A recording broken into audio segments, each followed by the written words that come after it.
বলেন।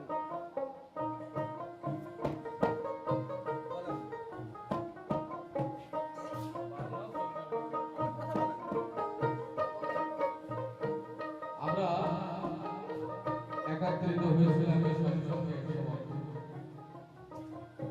আবার এই সাধু সংঘ এখনই সমাপ্ত হতে যাচ্ছে। এই সাধু সংঘের কখনো শেষ হয় না। সাধু সংঘে যে আনন্দ, সাধুর যে আনন্দ, এই জিনিস কখনো শেষ করবার মতো নয়। তবুও সংসার জীব আমরা নানা কাজে নানাভাবে আমরা ব্যস্ত। এই ব্যস্ততার কারণে আমাদের চতুর্দিকে কর্মমুখী হয়ে চলে যেতে হয়। আমরা একাত্রিত হয়েছিলাম, অনেক দূর দূরান্ত থেকে সাধুগুরু এসেছিলেন এই অনুষ্ঠানের জন্য, এই আনন্দের জন্য।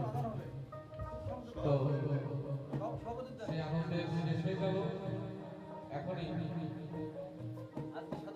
আজকের এই সাধু সংঘের যিনি সভাপতি এবং এই সাধু সংঘের আয়োজক বাদল সভাপতি দুই চারটি কথার মাধ্যমে ঘোষণা করবেন। সবাইকে আবেগ জয় গুরু।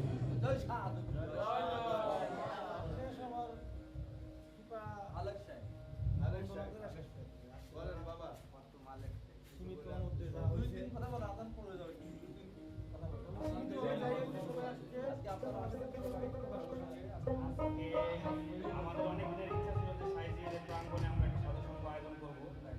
তো আমরা সবাইকে যতটুকু মেসেজ দিতে পারছি, যতটুকু দেওয়া হয়েছে, তারপরেও অনেক সাধু আসছে, তাদের জানাইতে পারি নাই, তারা কষ্ট করে আসছে। এবং সর্বশেষে যে অনুষ্ঠানটা খুব সুন্দর মতো শেষ হয়েছে আমাদের, এই জন্য সকল সাধুগুলোকে আমাদের পক্ষ থেকে কৃতজ্ঞতা। আমার জন্য দোয়া ও আশীর্বাদ করবেন, আমরা যেন এই ধরনের প্রোগ্রাম আরও করতে